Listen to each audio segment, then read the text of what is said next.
దేవుని ఘనమైన నామమునకు మహిమ కలుగును గాక. ప్రభునందు ప్రియ దేవుని బిడ్డలారా, బాగున్నారా? ఉదయకాల సమయంలో మన ప్రభువైన యేసుక్రీస్తు యొక్క ప్రశస్తమైన నామంలో మీ అందరికీ శుభాభివందనాలు తెలియజేస్తూ ఉన్నాం.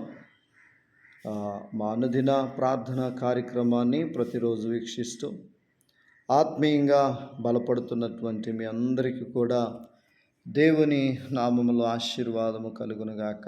హల్లెలూయా. మంచిది. దేవుని వాక్యాన్ని విందాం. కీర్తన గ్రంథం 96వ అధ్యాయము 6వ వచనాన్ని చదువుదాం. 96వ అధ్యాయం 6వ వచనం. ఘనత ప్రభావములు ఆయన సన్నిధిని ఉన్నవి, బల సౌందర్యములు ఆయన పరిశుద్ధ స్థలములో ఉన్నవి. ప్రియమిత్రులారా, ఈనాడు ప్రతి మనిషి కూడా, సేవకుడు మొదలుకొని విశ్వాసం మొదలుకొని అందరూ జీవితాల్లో ప్రియమిత్రులారా ఘనత కోరుకుంటున్నారు. అర్థమవుతుందా? ఘనత. ఈ పని చేస్తే నాకు ఘనత, లేకపోతే దాని ద్వారా నాకు ఘనత రావాలి, దీని ద్వారా నాకు ఘనత రావాలి. ఎవరిని చూసినా ఘనత ఘనత ఘనత కోసం కొంతమందిని కక్షలతో, కొంతమందిని ఇంకా అనేక రీతిలుగా ఇచ్చేసినటువంటి వారు కూడా ఉన్నారు. కనుక ప్రియమిత్రులారా, ఈ యొక్క ఘనత కొరకు ఎన్నో విషయాల్లో నశించిన వారు కూడా ఉన్నారు. చూడండి, దావీదుని ఘనపరిచినందుకు సౌలు కూడా ఎంత ఇచ్చేసాడు. కానీ బైబిల్ చెప్తుంది ప్రియమిత్రులారా, ఘనత ప్రభావములు ఆయన సన్నిధిని ఉన్నవి. అవి ఎక్కడున్నాయంట? ఘనత ప్రభావములు ఆయన సన్నిధిలో ఉన్నాయి. నీవు ఆయన సన్నిధిని వెతికితే ఆయన సన్నిధిలో ఉన్న ఘనత ప్రభావములు నీకు వస్తాయి. మీరు పాయింట్ అర్థం చేసుకో. ఆయన సన్నిధిని వెతికితే ఘనత ప్రభావములు నీకు వస్తాయి. చూడండి, దావీదు అన్నదమ్ములు రాజు దగ్గర ఉంటే ఘనత వస్తుందని, రాజు దగ్గర ప్రభావం వస్తుందని చాలా ప్రయత్నాలు చేస్తూ రాజు దగ్గరే గడిపారు వారి సమయాన్ని. దావీదు గారు మాత్రం దేవుని సన్నిధిలో గడుపుతూ వచ్చాడు. దావీదు గారికి ఘనత వచ్చింది, దావీదు గారికి ప్రభావం వచ్చింది. అన్నదమ్ములు రాజు దగ్గర గడిపినటువంటి వారికి ఘనత లేదు, ప్రభావం లేదు. ఈరోజు యవనస్తుడా, యవనరాలా, నువ్వెక్కడ ఘనత రావాలని కోరుకుంటున్నావు?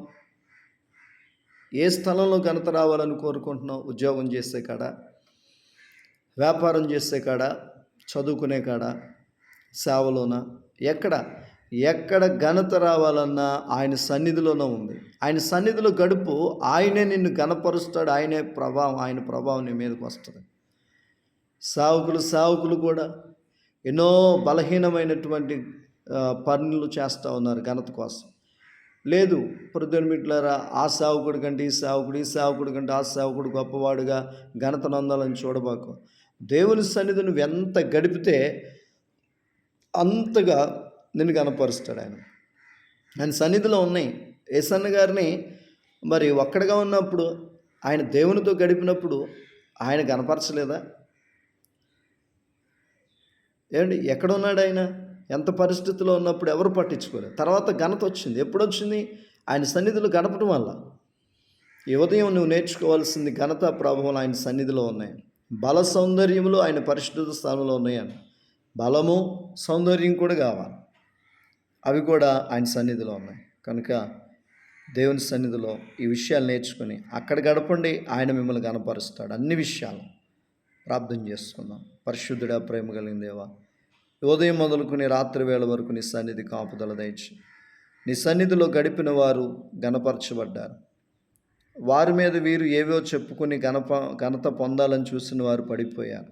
అలాంటి వారుగా మేము ఉండక ఎప్పుడూ మీ సన్నిధిలో గడిపి ఆ పరిశుద్ధమైన ప్రభావం పొందుకోవడానికి సహాయించి, బలము సౌందర్యం నీ దగ్గర ఉంది, మాకు అవి కూడా అనుగ్రహించి కృప చూపించమని, ఈరోజంతా కూడా క్షేమం ఇమ్మని యేసుక్రీస్తు నామములో మనవులను అడిగి పొందినాం తండ్రి. ఆమేన్. God bless you.